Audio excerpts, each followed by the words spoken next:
Syederalon Gunung Jaboy di Sabang yang terkenal dengan keindahan pemandangan gunung berapinya kini hadir dengan pengalaman baru yang tidak kalah menarik.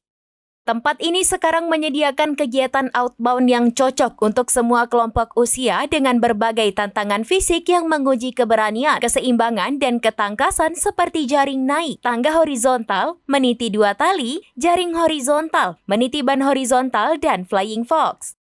Mahmudi, pemimpin HKM Lindung Gampong Jaboy, menjelaskan kegiatan outbound ini dirancang untuk memberikan pengalaman yang tidak hanya menghibur, tetapi juga memberikan pembelajaran.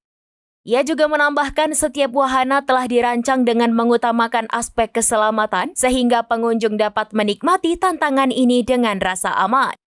Terletak di kawasan gunung berapi yang masih aktif, Gunung Jaboy menyajikan pemandangan alam yang sangat indah, mulai dari hamparan hijau yang menenangkan hingga udara segar yang menyegarkan. Dari Sabang, Aulia Prasetya, serambinews.com.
Download Tribun X sekarang, menghadirkan lokal menjadi Indonesia.